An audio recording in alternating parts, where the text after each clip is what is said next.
வணக்கம் நண்பா. TNSTC latest செய்திகள். போக்குவரத்து தொழிலாளர்கள் மறியல். ஊதிய ஒப்பந்தம் முடிவடைந்து ஓராண்டுக்கு மேலாகிவிட்டதால் ஒப்பந்தத்தை பேசி முடிக்க நடவடிக்கை எடுக்க வேண்டும். 21 மாதங்களாக ஓய்வு பெற்றவர்களுக்கு வழங்கப்படாமல் உள்ள பலன்களை வழங்க வேண்டும்.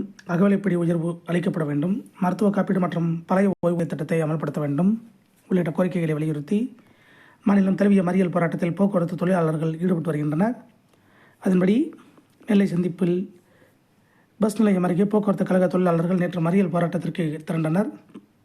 இந்த போராட்டத்துக்கு சிஐடியு அரசு போக்குவரத்து கழக பொதுச் செயலாளர் ஜோதி, அரசு விரைவு போக்குவரத்து கழக உதவி பொதுச் செயலாளர் சுதர்சிங், விரைவு போக்குவரத்து கழக ஓய்வு பெற்றோர் நல அமைப்பு நெல்லை மாவட்ட செயலாளர் வெங்கடாச்சலம், நெல்லை மாவட்ட தலைவர் தானுமூர்த்தி ஆகியோர் தலைமை தாங்கினர்.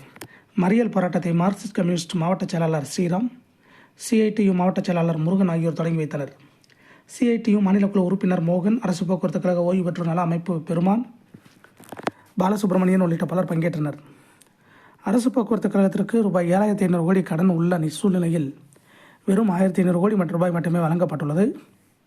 எனவே மீதமுள்ள தொகையையும் வழங்கி அரசு போக்குவரத்து கழகத்தை காப்பாற்ற வேண்டும் என்பது உள்ளிட்ட கோரிக்கைகளை வலியுறுத்தி போக்குவரத்து கழக தொழிலாளர்கள், ஓய்வு பெற்ற தொழிலாளர்கள் மறியல் போராட்டத்தில் முயன்றனர். பின்னர் மறியலில் ஈடுபட்ட சுமார் 300க்கும் மேற்பட்டோர் போலீசாரால் கைது செய்யப்பட்டனர். முன்னதாக போக்குவரத்து தொழிலாளர்கள் பிச்சை எடுக்கும் போராட்டத்தில் ஈடுபட்டனர். இது போன்ற போக்குவரத்து துறை அப்டேட்டுகளை தெரிந்து கொள்ள நம்ம சேனல் சப்ஸ்கிரைப் பண்ணுங்கள், ஷேர் பண்ணுங்கள், லைக் பண்ணுங்கள் நண்பா. நன்றி, வணக்கம்.